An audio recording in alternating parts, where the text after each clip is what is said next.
O assunto da aula de hoje é replicação. Então, a ideia de replicação é eu manter uma série de cópias ou réplicas de dados ou serviços em computadores distribuídos. E a ideia é que essa réplica de servidores, ela pode ser usada para melhorar um serviço. Eu botei melhorar entre aspas, porque eu posso melhorar um serviço em termos de vários aspectos. Tá? Essas seriam as vantagens da replicação. Tá? Eu posso melhorar um serviço em termos de desempenho, oferecer um serviço com melhor desempenho. Eu posso oferecer um serviço com maior disponibilidade e também eu posso oferecer um serviço com maior tolerância a falhas, tá? Que tem uma relação com disponibilidade, mas eu estou pensando aqui em um espectro mais amplo de falhas. Tá? Então, a gente vai falar brevemente sobre essas vantagens de replicação e depois a gente vai falar na aula de hoje sobre dois modelos de replicação, replicação passiva e replicação ativa. E por fim, nós vamos discutir algumas pequenas variações desses modelos de replicação. Bom, em termos de desempenho, eu posso utilizar a replicação para fornecer um serviço com maior desempenho. Por exemplo, eu posso ter cópias extras de um servidor que permitem dividir o workload em múltiplos servidores. Então, por exemplo, se eu tiver uma demanda muito alta por um serviço, eu posso ter servidores extras que vão compartilhar essa demanda e, consequentemente, eu vou reduzir a carga de trabalho de cada um dos servidores. Então, possivelmente, provendo um serviço de maior desempenho para o meu cliente. Tá? Além disso, eu posso ter, nesse esquema de replicação para melhorar desempenho, eu posso ter, por exemplo, dados disponíveis ou dados ou serviços disponíveis mais próximos do cliente. Então, por exemplo, nesse primeiro modelo, eu poderia direcionar uma requisição para a cópia do servidor que estiver menos carregada, para que eu consiga, então, balancear a carga das minhas requisições entre os servidores. Nesse outro item, eu poderia direcionar uma requisição para o servidor que estiver mais próximo do cliente, por exemplo, mais próximo geograficamente do cliente. Tá? Em ambos os casos, a ideia é que eu possa oferecer um desempenho melhor para o meu cliente. Quando a gente fala de replicação de dados, dá para pensar em dados imutáveis ou dinâmicos. Quando eu tenho dados imutáveis, a replicação é trivial. Tá? Eu não tenho, por definição, nenhuma atualização, então eu não tenho que me preocupar com consistência de dados, e eu consigo aumentar o desempenho com relativamente um custo muito baixo, porque eu não vou ter nenhuma questão de me preocupar com inconsistências dos dados. Mas, em muitos casos, eu tenho replicação de dados com dados dinâmicos. Nesse caso, eu preciso de protocolos para garantir que os clientes eles recebam dados atualizados, dependendo da réplica que eles acessem. Então, quando a gente fala em dados dinâmicos, eu vou ter um trade-off aqui, né? Vou ter que avaliar se realmente é vantajoso ter replicação, porque eu vou ter um custo de manter os dados atualizados. Tá? Então, tipicamente, a gente diz que a replicação é boa quando tem mais reads, porque o read potencialmente posso fazer em qualquer cópia, né? Mas os writes, eles precisam ser propagados para todas as réplicas de modo a manter o meu conjunto de dados consistente. Né? Então, eu tenho esse preço que eu pago quando eu utilizo replicação. Bom, uma segunda vantagem de replicação é em relação à disponibilidade. Tá? Em geral, usuários de sistema, eles desejam ter alta disponibilidade, eles desejam que aquele serviço, aqueles dados estejam disponíveis, idealmente, 100% do tempo. Tá? Mas a gente sabe que eu tenho aspectos que afetam a disponibilidade. Por exemplo, eu posso ter particionamentos ou desconexões temporárias na minha rede, eu posso ter falhas do servidor, por exemplo, que podem tornar aquele serviço indisponível, e eles vão afetar, então, esses 100%. Então, é possível que o cliente tente acessar o serviço e ele não esteja disponível. A ideia de usar replicação para aumentar a disponibilidade é que, tendo múltiplas cópias, eu posso garantir que, num percentual de tempo maior, o cliente vai conseguir acessar o serviço replicado. Tá? Então, eu posso aumentar a disponibilidade através de replicação. Então, se eu assumir um sistema com N servidores idênticos, por exemplo, e cada servidor com uma probabilidade de falhas P, então eu posso calcular a disponibilidade como sendo 1 menos P na N, elevado a N. Então, por exemplo, se eu pegar e pensar aqui rapidamente num serviço onde eu não tenho replicação, só tenho uma cópia do servidor, e esse servidor tem 5% de chance de falha. Então, qual seria a disponibilidade desse sistema? Bom, seria 1 menos P elevado a N. Seria 1 menos a probabilidade de falha, que é 5%, é 0,05, elevado a 1. Elevado a 1, porque eu só tenho um servidor. Então, eu vou ter, então, uma disponibilidade de 0,95, que equivale a 95%. Né? Bem intuitivo, né? Se a probabilidade de falha é 5%, nesse caso, eu teria 95% de disponibilidade. Agora, pensa num serviço onde, em vez de um, eu tenho 2. Eu tenho um serviço replicado em 2 servidores, tá? Onde cada servidor tem 5% de falha, 5% de chance de falha. Então, qual seria a disponibilidade desse serviço agora com 2 réplicas? Bom, seria 1 menos 0,05, só que agora elevado a 2, que seria, isso seria 1 menos 0,05 elevado a 2, seria 0,0025. Tá? Então, seria 1 menos 0,0025, seria 0,9975, que equivaleria, então, a 99,75%. Tá? Então, essa seria a minha disponibilidade com 2 cópias. Tá? Então, essa é a ideia de replicação para aumentar a disponibilidade. Tá? Então, com 2 servidores, 99,75%. Então, seria eu poder deixar o meu serviço sendo oferecido para clientes um percentual maior de tempo. Então, a gente viu replicação para aumentar o desempenho, para aumentar a disponibilidade, e tem a questão de tolerância a falhas. Tolerância a falhas está relacionada à disponibilidade, e alta disponibilidade é interessante, é um requisito importante para que meu sistema seja tolerante a falhas, mas a disponibilidade não é a única causa de falhas. Por exemplo, eu posso ter dados inconsistentes, eu posso ter conflitos, eu posso ter servidores que se comportam da maneira errada. Então, eles podem ter algum tipo de falha, eles podem ter sido comprometidos por uma falha de segurança, eles podem sofrer falhas bizantinas. Seriam servidores que estariam disponíveis, mas mesmo assim eles podem não estar computando da forma correta. Então, eu posso usar a replicação para lidar com esses tipos de falhas também. Mas, obviamente, depende do tipo de falhas. Tá? Então, eu quero garantir o comportamento correto, mesmo na presença de um certo tipo, aqui é importante, o tipo de falhas e o número de falhas. Então, se o único tipo de falha que eu considero no meu sistema são falhas de crash, por exemplo, de colapso, então a questão de tolerância a falhas ela fica muito parecida com a questão de disponibilidade. Então, se eu só considerar falhas de colapso, que é esse ponto aqui, então eu precisaria de F mais 1 servidores para tolerar até F falhas. Porque mesmo que F servidores falhassem, eu teria ainda mais um que poderia continuar disponível e oferecendo os dados para os clientes.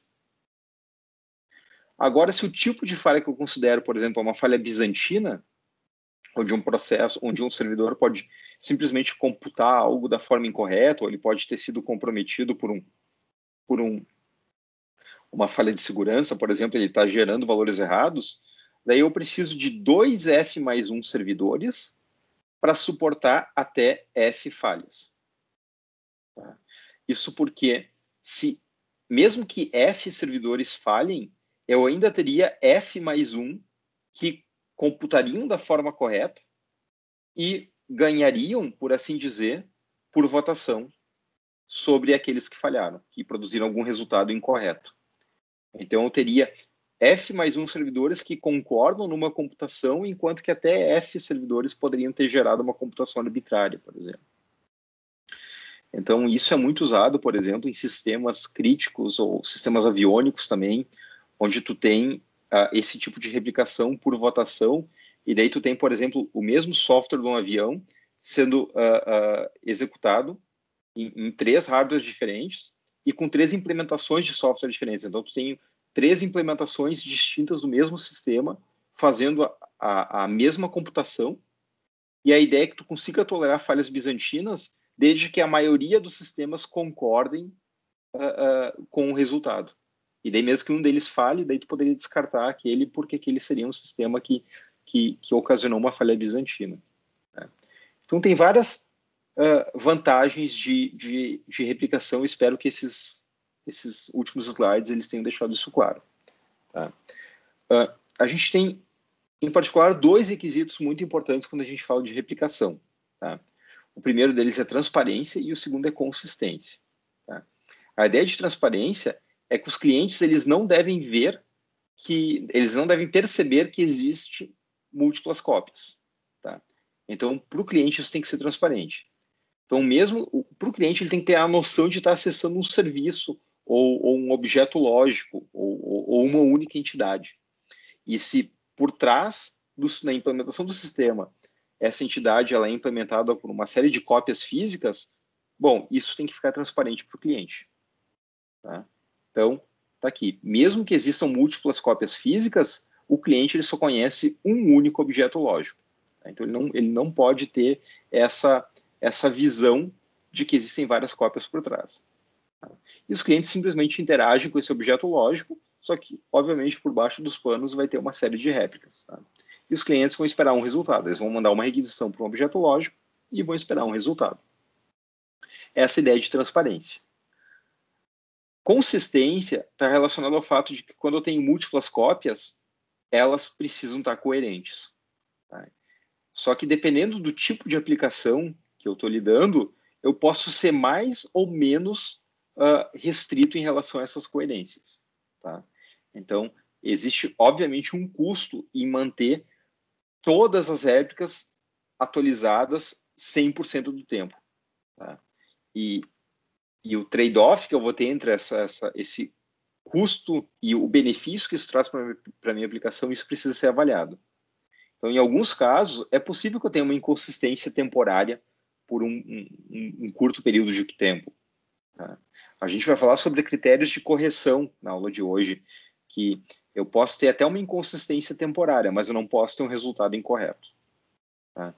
Mas a gente vai ver que quanto mais estrito for os teus requisitos de consistência, maior vai ser o custo de manter essas cópias sempre atualizadas. Tá? E, em geral, no sistema distribuído com múltiplas réplicas, os updates, né, lembrando, os updates têm que ser enviados para todas as réplicas, senão elas vão ficar inconsistentes. Mas a ideia é que requisições de leitura, em geral, elas podem ser feitas na réplica mais conveniente. Tá?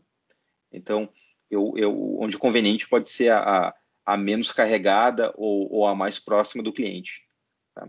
Mas mesmo que eu faça que o cliente acesse, por exemplo, essa réplica mais conveniente, eu preciso garantir que todos os updates são feitos em todas as réplicas para garantir a consistência do meu sistema. Bom, a gente vai falar inicialmente sobre o modelo de replicação genérico e mais adiante na aula a gente vai ver 2 modelos mais concretos. Então a gente vai ver mais adiante o modelo de replicação passiva e o modelo de replicação ativa. Mas eu quero usar esse modelo de replicação mais genérico para introduzir alguns conceitos e algumas etapas.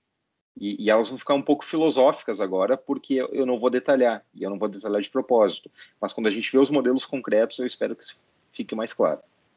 Tá? Então, esse modelo de replicação conceitual, eu tenho dados que são conjuntos de itens, objetos, né? Então, esses objetos podem ser arquivos, objetos Java, podem ser tabelas de banco de dados, podem ser várias coisas. Tá? Eu vou chamar de objetos porque, para mim, vai ser um objeto lógico.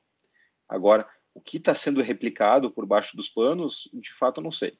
Tá? Então, assume que pode ser um banco de dados, ou pode ser uma conta bancária, ou pode ser um arquivo. Tá? Então, eu tenho, mas eu vou estar usando na minha aula de hoje o conceito de objetos. E cada objeto lógico ele é formado por um conjunto de cópias físicas, né, que são as réplicas.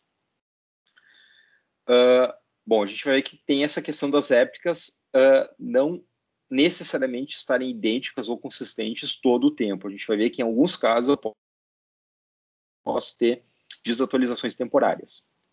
E, além dessa noção de ser objeto lógico, eu vou ter um conjunto de réplicas managers, tá? Ou gerenciadores de réplicas. Então, essa coleção de réplicas managers vai fornecer um serviço para o meu cliente. Quando o cliente quiser acessar o serviço replicado, ele não deve saber que existe 1, 2, 3 ou 10 réplicas managers por trás. O cliente vai acessar o objeto lógico via o serviço replicado e ele vai obter um retorno do serviço replicado. Tá? Esse é o requisito. E quando uma atualização, quando o serviço é acessado, por exemplo, digamos que o cliente fez uma alteração do dado, é necessário que essa alteração ela seja propagada para todos os réplicas managers e que essas operações sejam feitas de forma recuperável e atômica. O que eu quero dizer com isso? O que é recuperável? Recuperável é o seguinte: se eu fiz uma atualização, mas eu não consegui completar isso em todos os meus gerenciadores, então eu preciso voltar e fazer como se nada tivesse sido feito. É aquela noção de tudo ou nada. Eu preciso que seja atômico também. Então, ou tudo é feito em todos, ou nada é feito. Porque senão teria alguns réplicas managers fazendo algumas coisas e outros não. E recuperável é, se algo não der certo, eu quero voltar por um estado anterior consistente. Esses dois conceitos, recuperável e atômico, a gente viu recentemente numa aula anterior. Tá? E está muito relacionado ao conceito de transações. Então, em geral, tu aplica o conceito de transações nesses sistemas de replicação. Eu quero que a atualização desses réplicas managers seja uma única transação, onde todas as atualizações são feitas em todos ou nada é feito. Eu descarto tudo, recuperável e atômico. E o resultado dessas atualizações vai depender, obviamente, do estado da réplica e do ordenamento das operações. Mas a ideia é que se todas as réplicas fizerem as mesmas operações, elas vão chegar no mesmo estado final. Tá? A gente vai falar sobre mais detalhes sobre isso, de implementação, mais em seguida. Um outro ponto que eu quero mencionar nesse modelo genérico é que os réplicas managers, esse conjunto pode ser estático ou dinâmico. Tá? Se eu considerar que esses réplicas managers são estáticos, daí eu não permitiria que, por exemplo, que novos réplicas managers voltassem durante a execução do sistema. Ou que um réplica manager que falhou volte mais tarde e seja reiniciado. Tá? Quando eu assumo um conjunto estático, eu assumo o seguinte: eu tenho esse conjunto, se alguém falhar, não volta mais. Mas eu posso ter sistemas onde o meu conjunto de réplicas managers é dinâmico. Tá? Nesse caso, eu poderia dinamicamente adicionar novos réplicas managers ou remover e depois vou fazer com que eles voltem, se necessário, se precisar reiniciar a máquina, por exemplo. Mas, para simplificar, a gente pode assumir que o conjunto é estático. Então, eu tenho esse conjunto.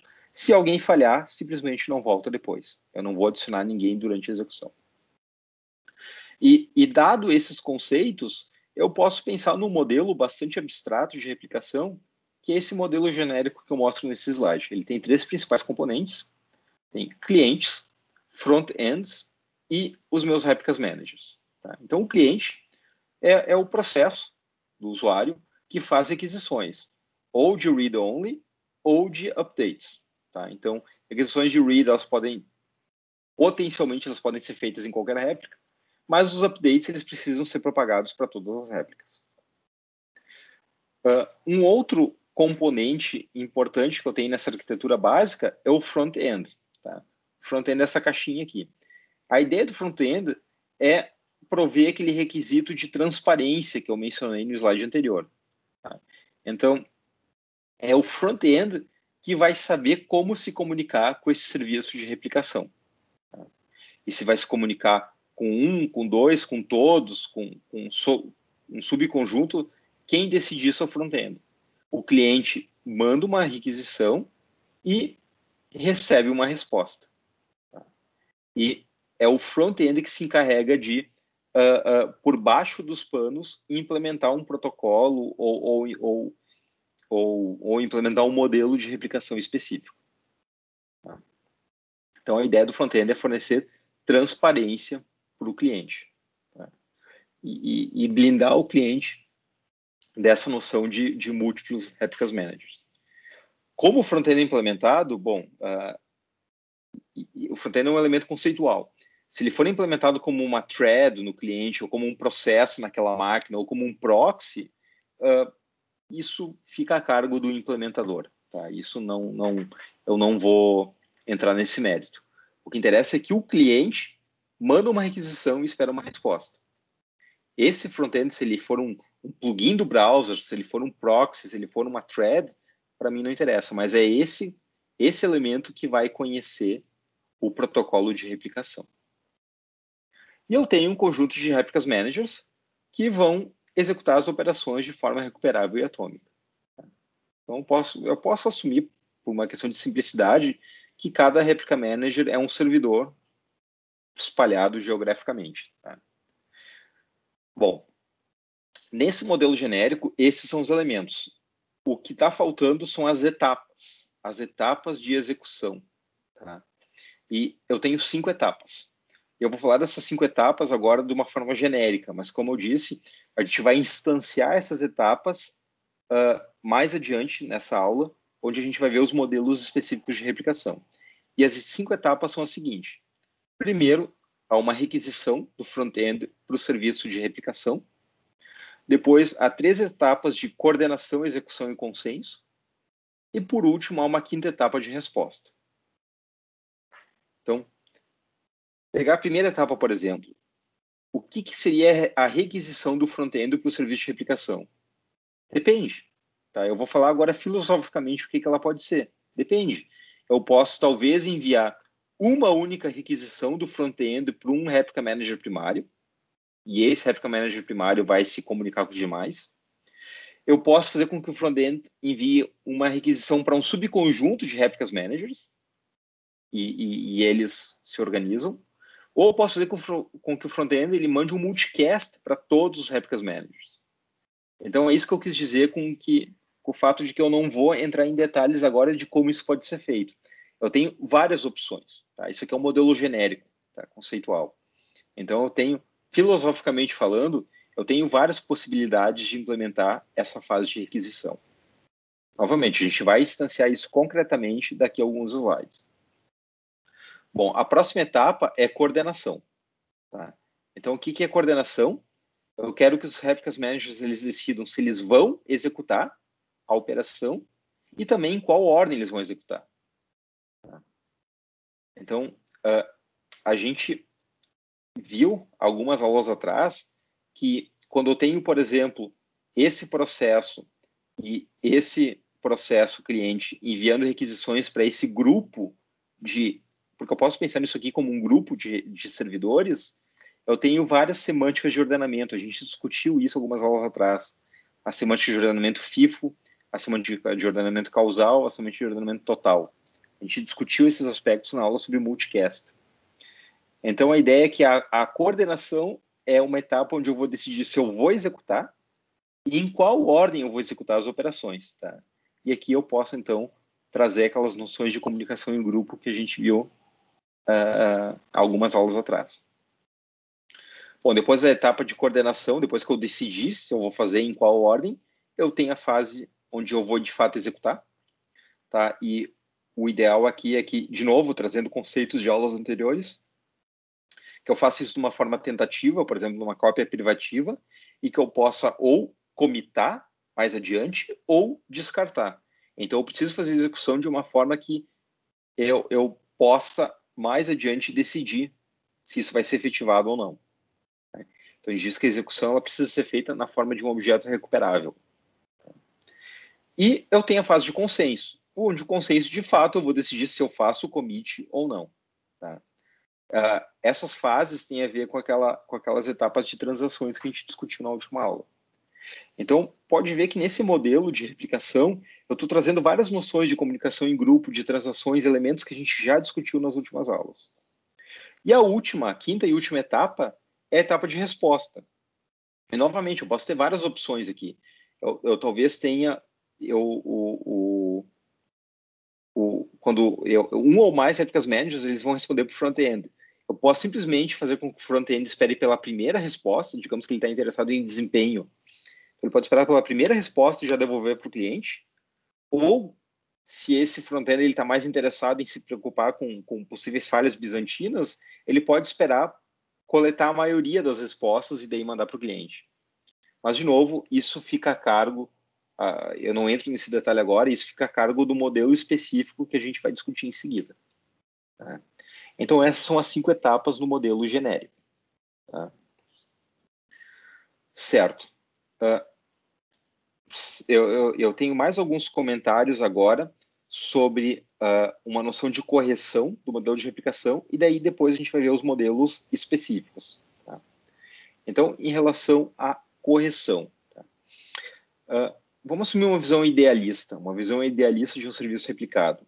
A ideia é que eu tenho um serviço com N réplicas e eu tenho clientes acessando esse serviço, e a ideia é que para o cliente esse serviço esteja online 100% do tempo. Então, mesmo que eventuais réplicas falhem, o serviço continua respondendo para o cliente. E a ideia, nessa visão idealista, é que os clientes eles não consigam distinguir se o serviço está sendo obtido via uma réplica, ou via 2, ou via 10 réplicas. Tá? Então, a ideia é que o cliente não consiga distinguir, que não consiga perceber que há várias réplicas por trás desse serviço. Então, a gente vai considerar uma solução bastante trivial, tá? Eu só vou descrever ela informalmente aqui, mas pensando no modelo de replicação mais simples possível, o que seria uma solução trivial? Eu tenho 2 réplicas managers, A e B, e esses 2 réplicas managers, eles mantêm, no caso, o que eu estou replicando são contas bancárias. Eu tenho 2 contas bancárias, X e Y. E a ideia é que os clientes leem e atualizam as contas do gerenciador de réplica, por exemplo, o que estiver mais perto deles, e vão tentar o outro se deu problema no que eles tentaram originalmente. Então, sei lá, um cliente usa o Réplica Manager A, o outro cliente usa o Réplica Manager B. Se ele vê que um deles deu problema, o cliente vai lá e tenta o outro Réplica Manager. É uma replicação bastante trivial, ingênua, não estou me preocupando em detalhes do protocolo aqui. Então, os clientes fazem isso num deles e tentam o outro. E a outra premissa que eu estou assumindo nesse modelo simples e ingênuo é que os Replicas Managers, eles propagam as informações em background. Ou seja, um Replica Manager recebe uma requisição, processa ela, responde para o cliente e, em background, ele propaga isso para os outros Replicas Managers, depois de responder para os clientes. Eu estou assumindo aqui que as contas têm o saldo 0. Então, esse é um modelo extremamente simples, eu acho que está claro. Ele é uma solução bastante trivial. Tá? Mas vamos ver como é que essa solução trivial ela funcionaria. Tá? Eu estou assumindo aqui que eu tenho cliente 1 e cliente 2. Eu tenho 2 réplicas managers, B e A. Eu tenho 2 contas bancárias, X e Y, estou com saldo inicial 0. É exatamente o cenário que eu descrevi aqui. Tá? E, por algum motivo, o cliente 1 está mais perto da réplica manager B, então ele vai tentar acessar a réplica manager B primeiro. O cliente 2 está mais perto do réplica manager A e ele vai tentar acessar o réplica manager A primeiro. Tá?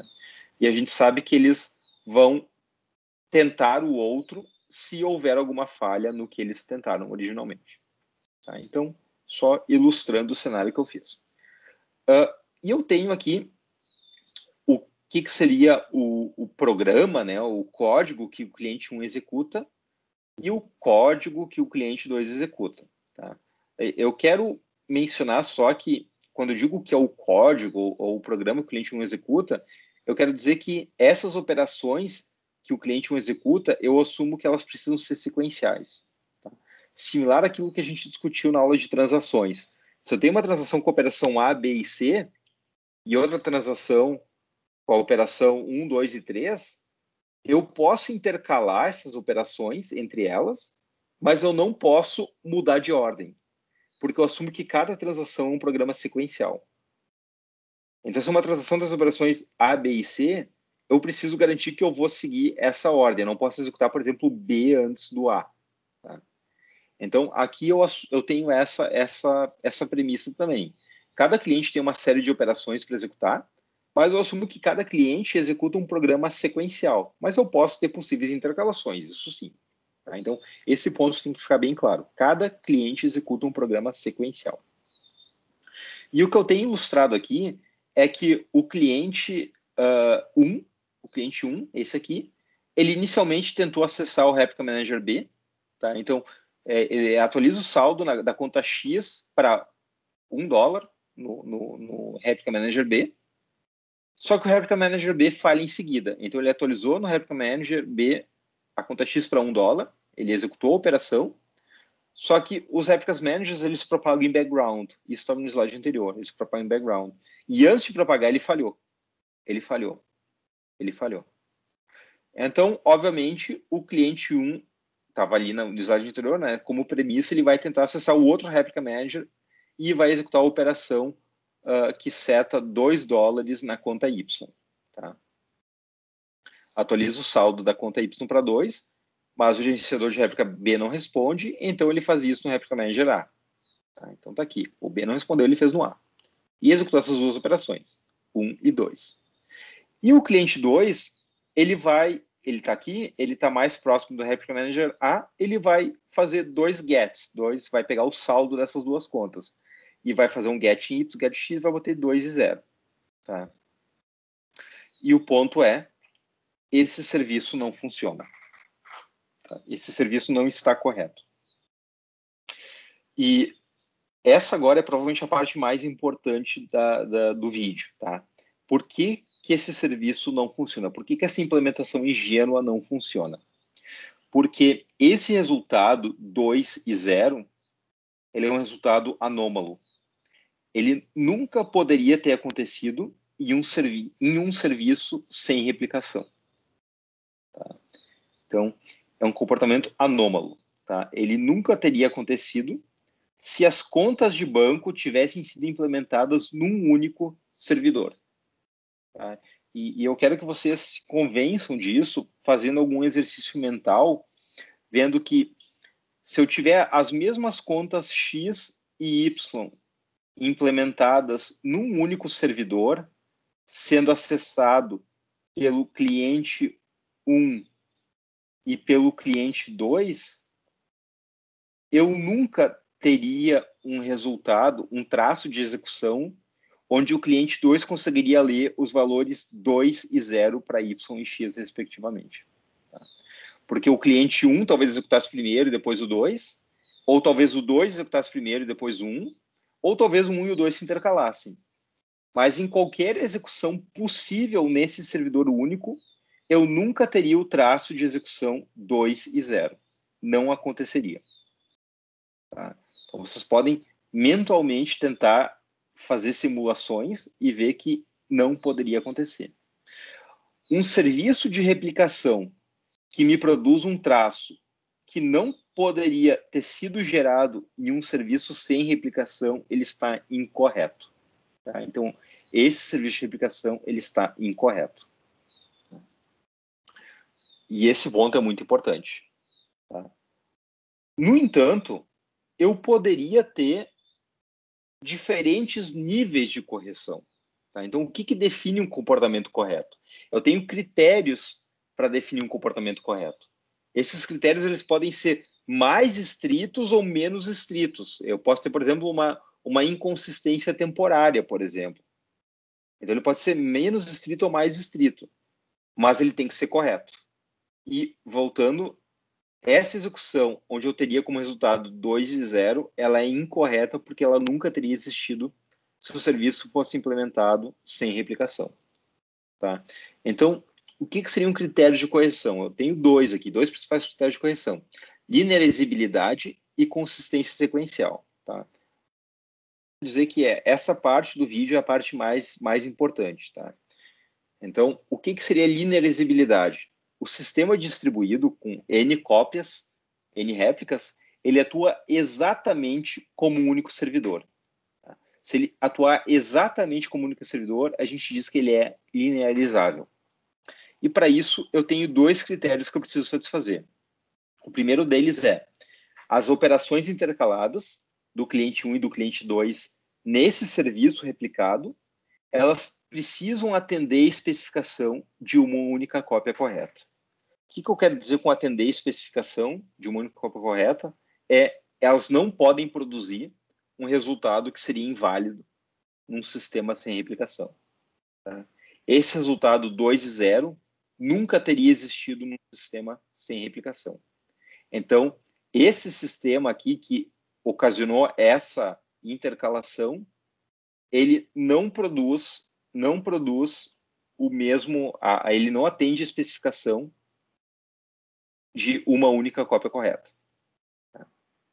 E então eu já sei que ele não é linearizável. Ele, de fato, o que está no slide anterior está incorreto. É um sistema de replicação incorreto. Mas, além disso, para ele ser linearizável, eu tenho um segundo critério, que é a intercalação ela é consistente com os tempos reais, tá, em que as operações ocorreram.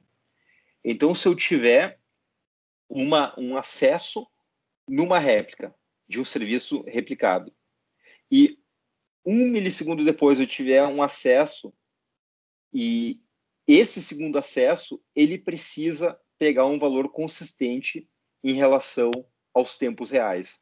Ou seja, se o primeiro acesso aconteceu antes e atualizou uma variável, esse acesso que aconteceu logo depois, ele precisa pegar o valor atualizado da variável.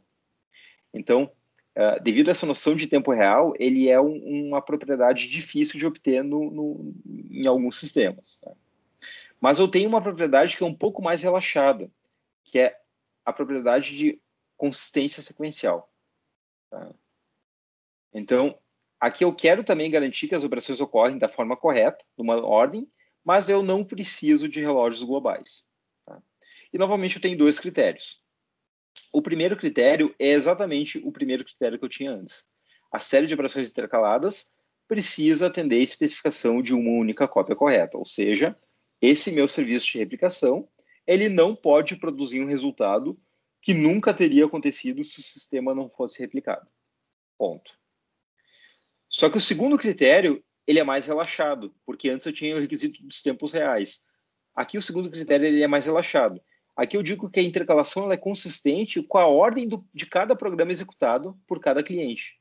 Ou seja, as minhas possíveis intercalações no meu serviço de replicação, elas podem embaralhar a sequência de operações de um conjunto de clientes, desde que a ordem de cada cliente seja mantida. Que é aquele princípio de eu assumir que cada cliente tem um programa sequencial, e esse cliente tem um programa sequencial.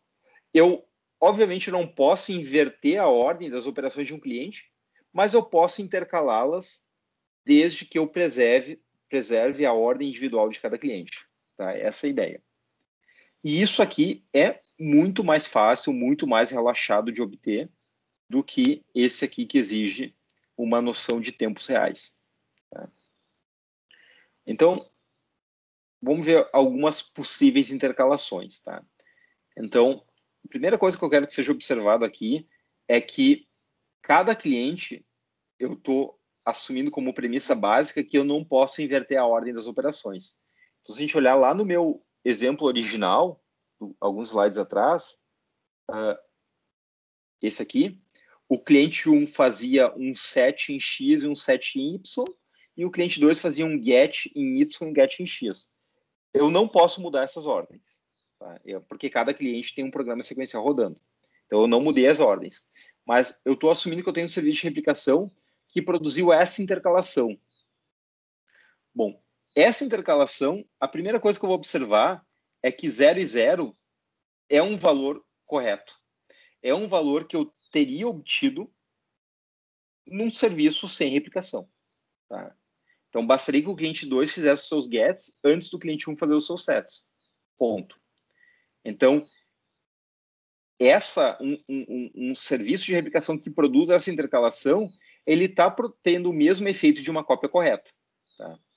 E um outro ponto é, em particular, essa intercalação, ela está consistente com a ordem real consistente com a ordem real que eu teria em relação aos acessos. Por exemplo, eu estou gerando alguma anomalia no sentido de que eu atualizei alguma coisa, mas eu vou consultar e estou pegando algum valor desatualizado? Deixa eu ver. Não, eu não estou. Em particular, eu escalonei as consultas antes da escrita. Eu teria algo que violaria essa condição de tempo real se eu tivesse feito um set numa réplica, por exemplo, e depois eu fizesse um get e imediatamente não visse aquela atualização. Daí eu estaria inconsistente com os tempos reais. Mas esse aqui, ele está consistente, porque eu fiz o get antes do set. Então, esse traço de execução aqui, ele passa por aquele critério 1, que exige que o efeito produzido seja o mesmo de um sistema não replicado, e ele não produz nada de incorreto em relação aos relógios. Eu fiz um get antes e só depois eu fiz o set, então está correto eu pegar 0 e 0. Então, para todos os efeitos, isso aqui ele produziu uma intercalação linearizável. Agora, se eu pensar num serviço de replicação que produziu essa intercalação, eu tenho um set em X, depois eu tenho um get em Y, get em X e um set em Y. E a pergunta é, um serviço de intercalação que produz um serviço de replicação que produz essa intercalação. Primeira pergunta, ele produz o mesmo resultado que eu teria em um serviço não replicado? Então, ele atende o requisito de um sistema, da especificação de um sistema correto, não replicado? Bom, ele produziu 0 e 0. 0 e 0 a gente sabe que é um resultado válido.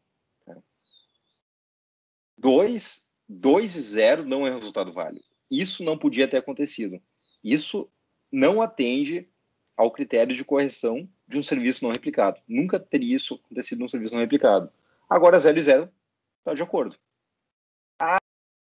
Mas eu fiz um set em X, e aqui quando eu fiz o get em X, eu peguei 0, não peguei o valor atualizado.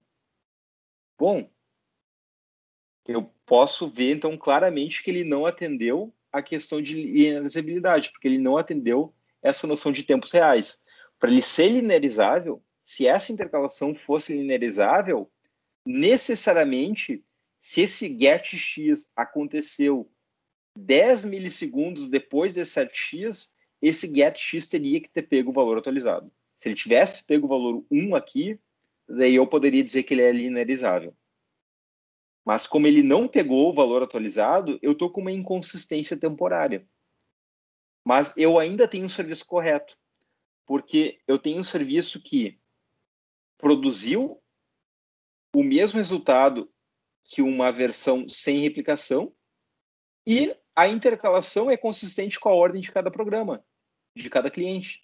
Ou seja, eu embaralhei as sequências de operações, mas eu mantive a ordem individual de cada cliente. Então, de fato, essa segunda intercalação, ela é sequencialmente consistente. Tá? E não está incorreto. Tá? Não está incorreto. Ah, professor, mas tu pegou o valor de X aqui e não estava atualizado com essa aqui. Tudo bem, ela não tem uma consistência tão estrita, mas não está incorreto. É uma consistência um pouco mais relaxada. Tá? Então, essa é a mensagem desse slide. Tá? O valor consultado de X, depois que ele foi alterado para 1, tudo bem, ele foi alterado para 1 aqui, eu consultei em 0, mas é sequencialmente consistente porque o estado que o cliente 2 vê, ele realmente existiu, ele não é um estado inválido, né? Não é uma... E ele realmente existiu antes do cliente 1 iniciar a operação. Então, o cliente 2 ele poderia ter executado antes do cliente 1. Tá? Então, uma intercalação sequencialmente consistente e, portanto, correta. Ok. Agora a gente vai ver os dois modelos mais concretos de replicação, que é o modelo de replicação passiva e o modelo de replicação ativa. Tá? Então, inicialmente com o passivo. Vocês podem ver que esse diagrama ele mudou um pouquinho em relação ao diagrama anterior. Tá? Porque agora, enquanto que no diagrama anterior e nas etapas, naquelas 5 etapas anteriores, eu tinha deixado tudo em aberto, porque podia ser assim, podia ser assado, nesse diagrama e nessa descrição agora, eu vou seguir um protocolo bem específico. Tá? Então, a ideia da replicação passiva, ela também recebe o nome de backup primário. A ideia é que eu tenho um replica manager, que é o primário. Eu vou destacar ele aqui. E eu tenho um conjunto de replicas managers, que são os backups. São os backups. Tá? E eu tenho os mesmos 3 elementos que eu tinha antes, tá? Eu tenho o cliente, front-end e os réplicas managers. São os mesmos 3 elementos arquiteturais que eu tinha no meu modelo anterior. Só que a ideia aqui é que eu tenho um primário que é destacado e os outros são backups. E a ideia é que o front-end, ele somente se comunica com o Replica Manager primário. Somente o Replica Manager primário executa as operações. E, depois de executar, ele propaga as atualizações aos backups.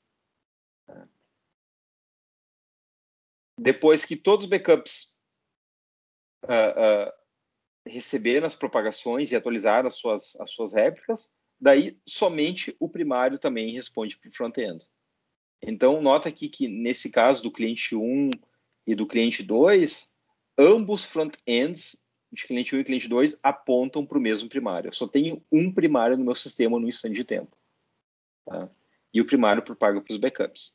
E a ideia é que se eventualmente esse primário falhar, eu vou ter um conjunto de backups que sobrou, e eles podem, por exemplo, rodar uma eleição, um algoritmo do Valentão, um algoritmo do Anel, e fazer com que um novo primário seja eleito. E daí, depois que o novo primário seja eleito, os front-ends eles vão ter que parar de apontar para esse primário que falhou e começar a apontar para o novo primário eleito. Essa é a ideia. Tá? Então, os mesmos elementos arquiteturais daquele slide que a gente viu lá atrás, a arquitetura genérica, só que agora instanciados num protocolo específico. E quais seriam as 5 etapas, então?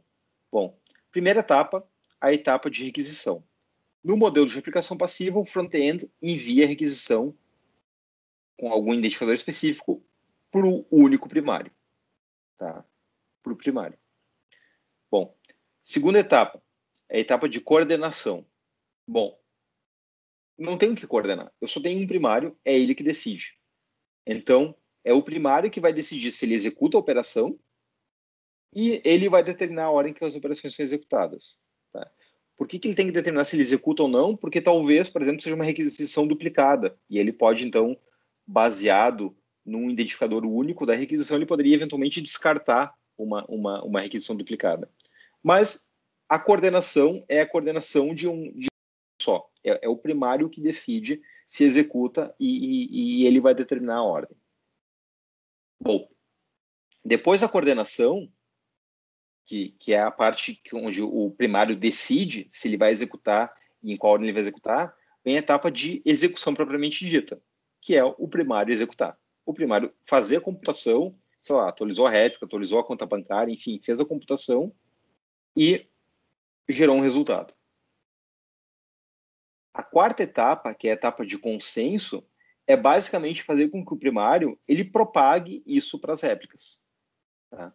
Então, o primário fez alguma atualização, alterou algum dado, ele precisa enviar esse estado atualizado para as réplicas. Então, não necessariamente as réplicas vão computar, então provavelmente elas não vão computar, mas elas vão receber o estado atualizado, tá? E vão dar o OK. Quando elas darem o OK, tu sabe que todas as réplicas estão consistentes. E a última etapa é a etapa de resposta, tá? E aqui, o que acontece é, como só o primário computou, só ele recebeu a requisição, só ele computou, ele propagou o resto para os demais, mas só ele computou, é o primário que envia a resposta para o cliente. Tá? Então, essa é a implementação concreta daquele modelo mais genérico que a gente viu em alguns slides anteriores. Tá? Esse modelo, ele satisfaz linearizibilidade. Tá? Porque esse modelo, ele é um modelo bastante simples. O que ele faz, ele basicamente afunila as requisições nesse primário. Então, se esse cliente 1 fez uma requisição e ela foi processada, digamos, no tempo X no primário, e 10 milissegundos depois chegou uma outra requisição do cliente 2, essa segunda requisição ela já vai ver o resultado atualizado. Porque o primário, basicamente, ele afunilou todas as requisições. Então, o livro descreve mais formalmente que esse modelo de replicação passiva ele satisfaz a propriedade de linearizibilidade. Tá?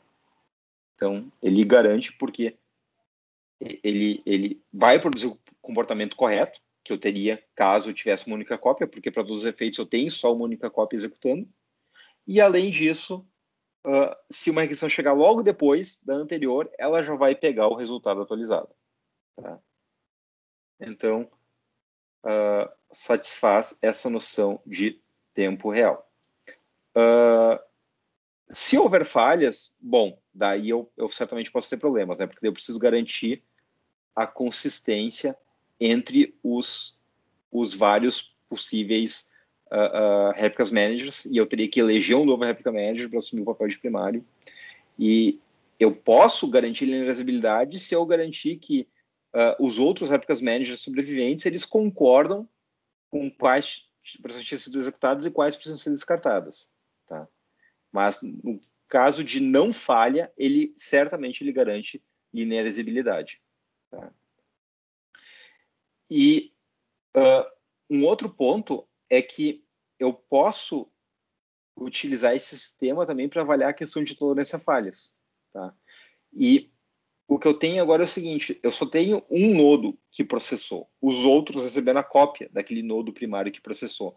Então, o nodo que processou, ele é unicamente responsável pela computação correta. Isso quer dizer que esse modelo de replicação passiva, ele precisa de... Ele consegue tolerar F falhas de colapso se eu tiver F mais uma réplicas. Né? Isso porque com F mais uma réplicas, eu posso ter até F réplicas que falham, porque eu vou ter ainda uma para fazer a computação correta, assumindo que eu sempre vou ter uma eleição de líder para escolher uma nova réplica dentro das remanescentes. Tá? Então, eu consigo tolerar até F falhas por colapso. No entanto, como eu só tenho um nodo, um réplica manager que computa por vez, eu não tolero falhas bizantinas. Tá? Então, se aquele réplica manager primário, num instante de tempo, ele tem um bug, ou ele foi comprometido por um ataque de segurança, por exemplo, ele vai computar errado e ele vai propagar essa computação errada para os outros. Então, uma falha bizantina seria caótica, tá? Nesse sistema, ele não tolera. Tá? Bom, e esse é o modelo de replicação passiva. A alternativa é um modelo de replicação ativa. E vocês vão ver que eu tenho os mesmos elementos arquiteturais que eu tinha antes. Tá? Eu tinha cliente, front-end e o meu conjunto de réplicas managers formando o meu serviço de replicação. Tá? Então, aqui eu posso ter o cliente 1, por exemplo, que está nos Estados Unidos, e o cliente 2 aqui, que está na China, e ambos estão acessando o serviço de replicação. E a ideia aqui é que o protocolo é bem diferente do anterior. Tá? A replicação ativa, ela assume que cada front-end faz um multicast para esse conjunto de réplicas managers. E eu posso pensar nesse conjunto de réplicas managers como um grupo de servidores. Então, cada front-end faz um multicast para o grupo de réplicas managers. E, como agora todos receberam a requisição, todos executam de forma independente. Todos eles são equivalentes e todos eles processam a requisição e todos eles respondem para os front-ends. Tá? Se algum réplica manager sofrer um colapso, por exemplo, e falhar, daí tudo bem, esse réplica manager vai parar de funcionar, mas eu vou ter uma série de outros que ainda vão estar respondendo para os clientes. Tá? Então, não preciso aqui de nenhum tipo de eleição, por exemplo. O que vai acontecer é que antes o front-end receberia 3 respostas e agora ele vai receber 2, se um deles falhar. Tá? E a ideia é que todo esse gerenciamento desse modelo de replicação, ele é dado, ele é definido pela semântica do multicast. Tá? E a gente discutiu isso algumas aulas atrás, dos tipos de multicast, né? Eu tenho multicast confiável, não confiável, eu tenho vários tipos de ordenação, e o que eu geralmente discuto numa aula presencial seria qual é o tipo de multicast que seria apropriado para esse sistema, para eu ter um comportamento correto desse sistema. Porque o que eu preciso que todos os réplicas managers executem as mesmas operações na mesma ordem. Então, e no caso aqui, eu não posso deixar, por exemplo, o Replica Manager executou as 2 operações, mas esse outro aqui executou só uma. Não, todos têm que executar todas. E na mesma ordem. Então, o que eu preciso aqui é de um multicast que seja confiável, para garantir que todos executem. E para garantir que todos executem na mesma ordem, eu tenho uma semântica de ordenamento que me dá isso, que me dá esse comportamento. E se vocês lembrarem da aula de multicast, essa semântica de ordenamento é o ordenamento total. Total ou consistente. Tá? Só recapitulando, esse slide é da aula de multicast. O que é o ordenamento total? O ordenamento total tem quando, se um processo executou o deliver de M e depois executou o deliver de M', eu preciso garantir que todo mundo vai entregar primeiro o M e depois o M'. Tá? Então, assumindo que eu tenho aqui, por exemplo, um cliente S1, né, um sender S1 e um cliente S2, e eu tenho 2 réplicas, né? Esse aqui é um serviço de replicação. A semântica do multicast totalmente ordenado é a seguinte: se uma réplica executou M2 e depois M1, todas têm que executar M2 e depois M1. Tá? Ah, mas o T1 aqui, o vermelho foi executado em T1 e o verde foi executado em T2, que é depois de T1. Não interessa. Não interessa. O que interessa para o multicast totalmente ordenado ou consistente é se alguém executou o verde antes do vermelho, todo mundo tem que executar o verde antes do vermelho. E a gente pode ver que, pensando que cada Replica Manager é uma máquina de estados, se todos executarem as mesmas ações na mesma ordem, eles vão produzir o mesmo resultado. Tá? Isso por definição. Então, por isso que garantindo que eles podem processar independentemente, sem nenhuma coordenação, mas se todos executarem as mesmas coisas na mesma ordem, eles vão chegar no mesmo estado final. Tá? É intuitivo essa definição. Tá? Então, é isso que eu preciso.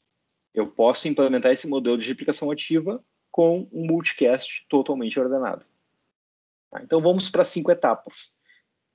Então, as primeiras 3 etapas são requisição. Tá?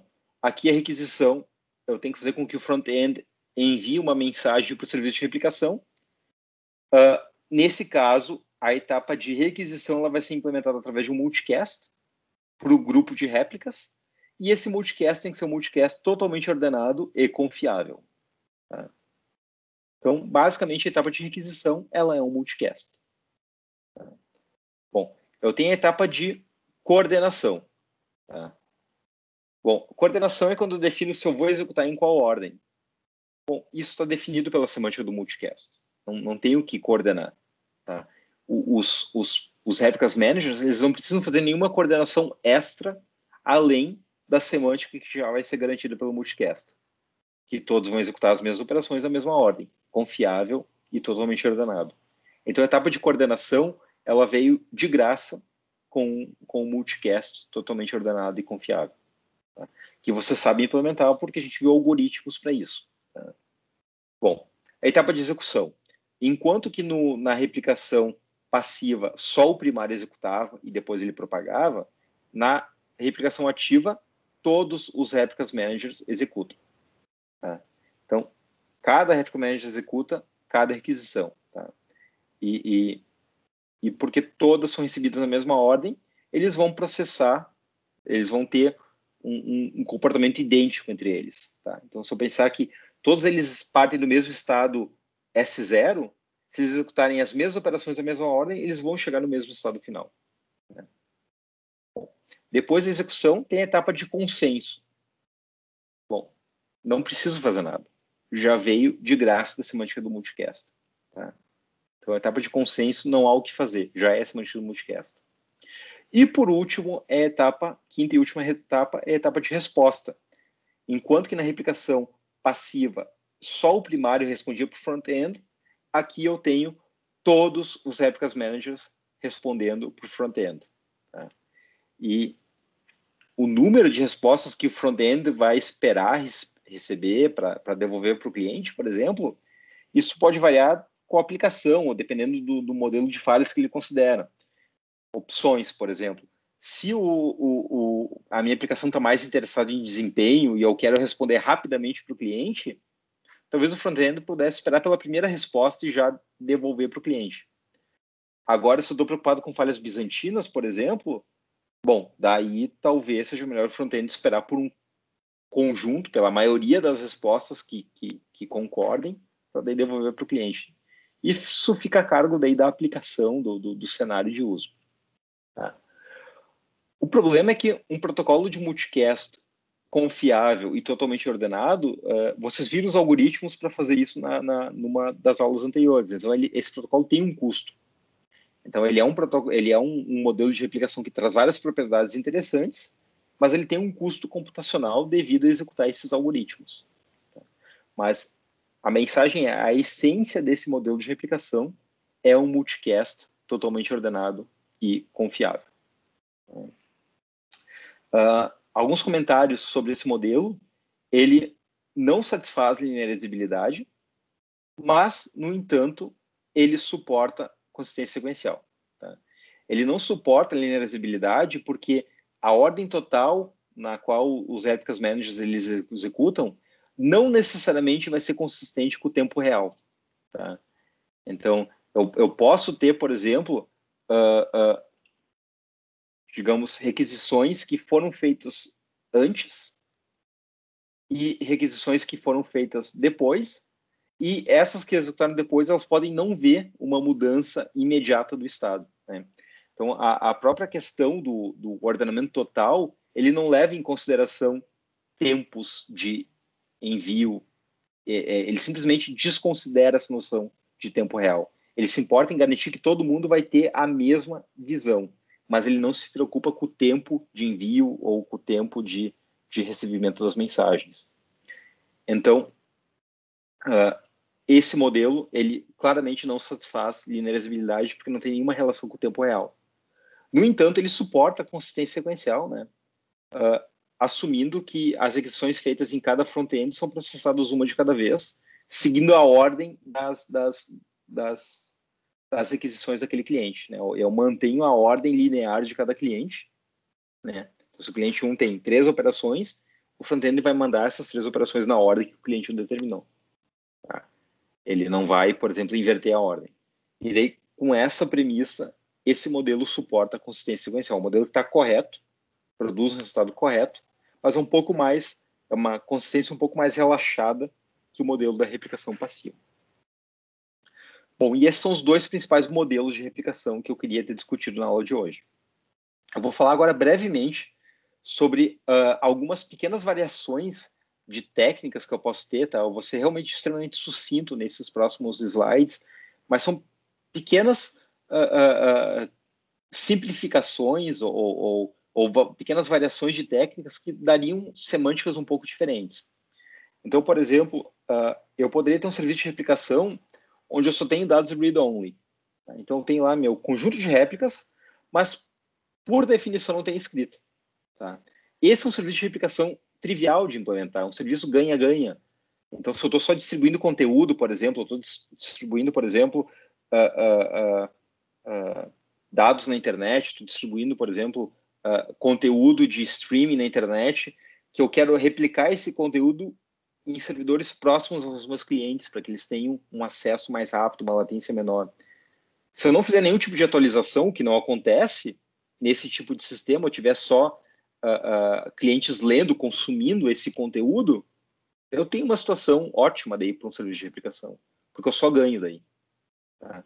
Eu, por definição, não vou ter inconsistência, porque meus dados são imutáveis, e a minha leitura pode ser em qualquer uma das réplicas. Tá? Preferencialmente naquela que estiver mais perto de mim. Né? Então, eu prefiro acessar uma réplica que esteja aqui na região sul do que ter que acessar uma réplica que está lá em Chicago, por exemplo. Então, eu teria uma latência menor na comunicação. Tá? Então, read-only seria uma situação assim, ganha-ganha para utilizar replicação. Bom, eu posso ter um modelo onde eu penso numa variação do que a gente viu na aula de hoje, que é o read one, write all. Então, a ideia do read one, write all é que o front-end ele se comunica com qualquer réplica manager. Eu não tenho a noção de um primário específico. Então, na noção do backup primário, eu tenho um nodo que foi eleito e todo mundo acessa aquele nodo sempre. Tá? Na ideia do read one, write all, eu não tenho mais um único nodo que vai ser o primário para todos os clientes. Então, um cliente ele pode escolher acessar o nodo que ele quiser. Só que, independente disso, a leitura pode ser feita em qualquer réplica, mas a escrita ela vai precisar ser propagada em todas as réplicas. Tá? Em todas as réplicas. E daí, obviamente, posso ter questões que comprometem a consistência do meu sistema. Por exemplo, digamos, esse front-end aqui, através do usuário, ele fez uma solicitação para esse Replica Manager, e ele tem que esperar agora que esse Replica Manager ele propague para os outros. Então, eu posso ter problemas de inconsistência devido a, por exemplo, algum deles não estar disponível em um determinado momento ou não ter acesso aos outros Replica Managers. Tá? Então, eu relaxei aquele modelo um pouco de replicação que eu tinha com o primário backup. Tá? Bom, uma outra alteração seria o primary copy. O primary copy também é uma variante do modelo de primário backup, só que aqui eu tenho uma réplica que eu vou destacar como primária para todo mundo, só que eu só vou fazer meus writes na primária. É como se eu tivesse uma réplica primária que eu só uso para writes. Tá? Então, eu ainda vou trabalhar com a noção muito similar ao primário backup, só que o meu primário só vai servir para writes. E o read eu posso fazer em qualquer uma. Tá? Seria mais um relaxamento ainda. Tá? E obviamente, eu vou ter situações que eu preciso lidar, por exemplo. Então, eu vou ter uma série de servidores com cópias secundárias e daí como é que eu vou definir a minha estratégia para atualizar esses secundários, esses backups? Então, a gente pode pensar numa estratégia eager, ou uma estratégia eager é ansiosa, ou lazy, que é preguiçosa. Então, por exemplo, eu poderia assumir que o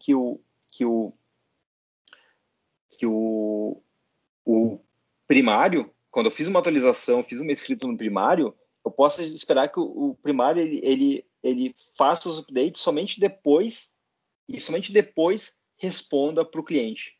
O primário faz o update, propaga para os backups e somente depois faz os updates. Ou eu posso ter uma outra situação onde o primário faz o update, responde para o cliente e depois ele propaga para os backups. Tá?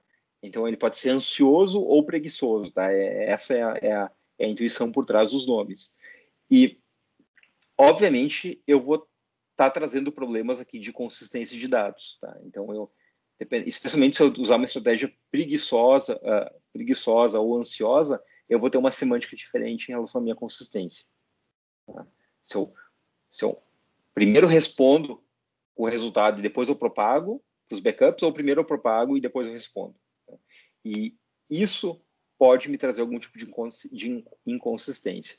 Então, eu estou dando essas variações, estou mencionando essas variações, mas isso depende muito do tipo de sistema que eu tenho, de quão crítico é eu ter dados parcialmente inconsistentes.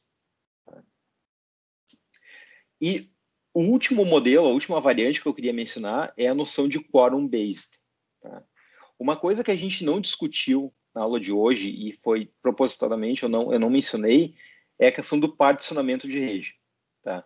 Que é quando tu tem um conjunto de réplicas na tua rede e acontece daí um particionamento, onde algumas réplicas ficam numa partição e outras réplicas ficam em outra partição. E daí clientes acessando uma partição, eles vão ter acesso a essas réplicas dessa partição, e clientes acessando outra partição vão ter acesso a um outro subconjunto de réplicas. Tá? Dá para pensar, por exemplo, assumir que eu tenho um conjunto de servidores replicados na URGS e acontece uma partição na nossa rede, um acidente, alguma coisa, um rompimento da conexão entre, por exemplo, o campus do Vale e o campus Centro. Então, eu posso ter algumas réplicas numa subrede e algumas réplicas em outra subrede. E clientes que estão numa subrede conseguem acessar essas réplicas e clientes que estão na outra acessam as outras réplicas. E aqui a gente vai assumir uma abordagem pessimista. Tá? Eu vou assumir que se eu deixar indiscriminadamente os clientes acessarem as suas réplicas, as suas partições, eu posso gerar inconsistências. Então, esse modelo de quorum-based, ele previne que inconsistências aconteçam, e não deixa inconsistência acontecer durante o particionamento. E daí, quando ele for restaurado, eu atualizo as cópias e volto a deixá-las consistentes. Tá? Ou melhor, eu volto a deixar elas sincronizadas. Elas podem talvez ficar temporariamente inconsistentes, mas quando eu voltar ao serviço, quando eu consertar a partição, eu vou ter a oportunidade de colocar elas no mesmo estado. Tá? Então, graficamente, eu posso pensar num serviço replicado como esse, por exemplo, eu tenho aqui, no caso, eu tenho 1, 2, 3, 4, 5, 6, 7, eu tenho 8 réplicas, né? Então, eu penso que isso aqui poderia ser um serviço replicado aqui dentro da URGS, e eu tenho uma partição na rede, então, sei lá, uma patrola rompeu, uma fibra ótica, alguma coisa me deixou desconectado da rede, e eu tenho agora umas réplicas que ficaram acessíveis numa subrede e outras réplicas que ficaram acessíveis em outra subrede. Se eu deixar os clientes em ambos os lados indiscriminadamente acessarem essas réplicas e atualizarem, quando eu consertar a partição, eu não vou conseguir mais ter uma visão consistente. Então, a ideia do quorum-based é resolver esse problema. Tá? E ele faz isso exigindo que, dado um conjunto de N réplicas, eu vou, para fazer uma leitura, um cliente vai precisar de um quórum mínimo de R réplicas, que é o read quorum.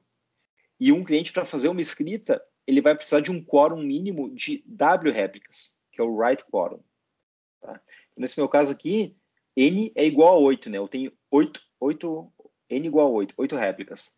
Então, eu posso definir uma configuração onde eu precisaria de um quórum mínimo de leitura e um quórum mínimo de escrita para poder fazer as atualizações. Tá? E eu posso escolher meu R e meu W, eu posso definir como eu quiser, desde que satisfaça essas duas regrinhas. R mais W tem que ser maior que N e W tem que ser maior do que N sobre 2. Isso são duas condições necessárias. Tá? W ser maior do que N sobre 2 identifica que o write quorum ele vai ter que ser a maioria. Tá? Se W não fosse maior do que N sobre 2, não ia funcionar. Então, isso aqui me garante que o write quorum vai ter que ter a maioria, por definição. E R mais W ser maior que N, tanto do read como... Então, nesse meu exemplo aqui com N igual a 8, eu poderia pensar em W como sendo... W poderia ser, por exemplo, 5, porque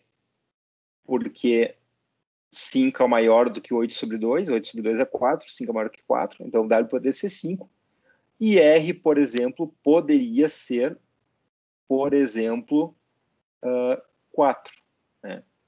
Porque R mais W, 4 mais 5 é 9, 9 é maior que N, que é igual a 8. Então, nesse meu exemplo, eu poderia ter W5, R4. Isso significa que, para fazer uma leitura, eu precisaria ter 4 réplicas na minha partição. Para fazer uma escrita, eu precisaria ter 5 réplicas na minha partição. A gente pode ver que nessa configuração onde a partição aconteceu nesse slide, só esse lado aqui ia conseguir ler e escrever. Porque ele teria um read quorum de 4 e ele também teria um write quorum de 5. Ele tem um write quorum de 5 e um read quorum de 4. Essa partição aqui não conseguiria nem ler nem escrever, não poderia fazer nada. Tá? Mas o ponto é, eu não deixo inconsistências acontecer. O problema seria se esse cara escrevesse e esse cara escrevesse ao mesmo tempo e depois eu vou ter uma inconsistência que seria irreversível. Mas nesse modelo aqui, eu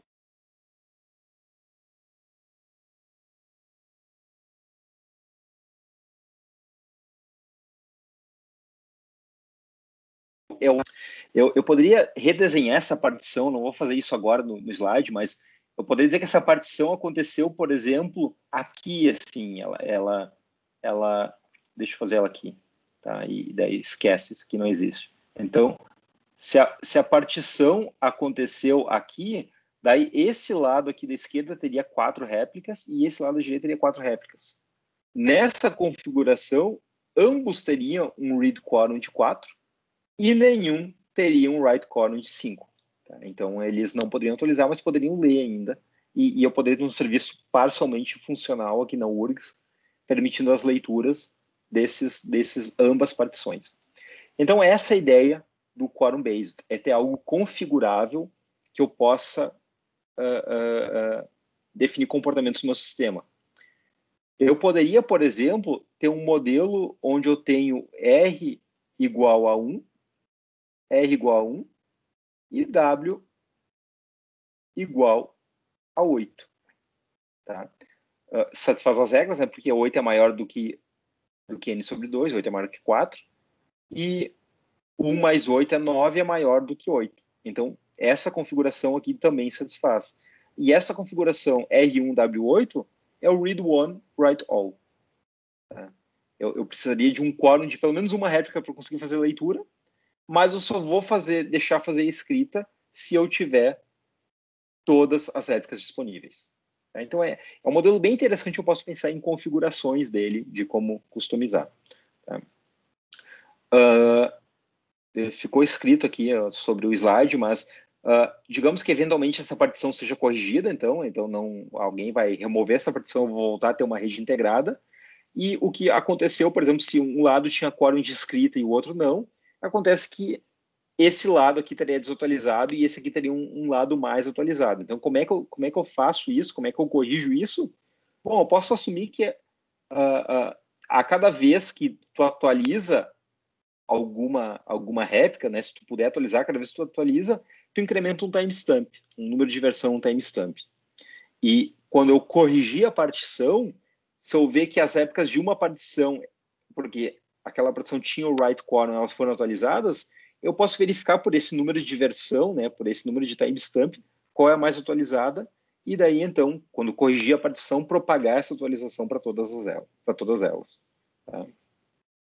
Então, essa é a ideia do modelo quorum-based. Tá? Isso aqui é a mesma configuração que eu ilustrei no slide anterior, né? N igual a 8, R4 e W5. Né? Lembrando que esse R mais W ser maior do que N, ele garante que eu vou ter pelo menos uma réplica que participe tanto do quórum de escrita como de leitura. E tem coisas bem interessantes que eu posso fazer aqui. Por exemplo, tem soluções que propõem eu dar pesos diferentes, então algumas réplicas poderiam ter pesos diferentes. Então, de repente, a réplica que está no CPD poderia ter um peso diferente, por exemplo. Então, tem soluções que indicam variações desse modelo, onde alguma réplica poderia ter um peso diferente. Tá? E a ideia disso é que por um lado, é um modelo que me permite fazer atualizações, mesmo quando eu tenho um subconjunto de réplicas disponíveis. Então, ele me facilitou aquela ideia de propagar atualizações, porque eu posso fazer um update, eu posso fazer uma escrita, bastando que eu tenha o write quorum. Eu não preciso mais, assim, eu tenho que ter todas as réplicas para... Não, eu posso ter... bastando eu ter o write quorum, eu posso fazer atualizações. Então, ele flexibilizou a noção da escrita. Por outro lado, ele penalizou a opção da leitura, porque agora eu também preciso de um read quorum para ler. Né? Então, se antes eu podia, por exemplo, assumir que eu podia ler desde que eu tivesse alguma réplica disponível, bom, nesse modelo do quorum-based, eu vou sempre ter que respeitar o quórum. Então, o quórum de escrita, ele me flexibilizou um pouco, mas o quórum de leitura, ele exige que eu tenha pelo menos aquele subconjunto para poder fazer a leitura. Bom, e com isso eu concluo essa aula sobre replicação. Tá? Então, além dos modelos de replicação passiva e ativa, que são os dois principais, esses comentários que eu fiz agora no final sobre essas pequenas variações foram importantes também. Tá? O material sobre replicação está aqui e eu vou encerrar a aula.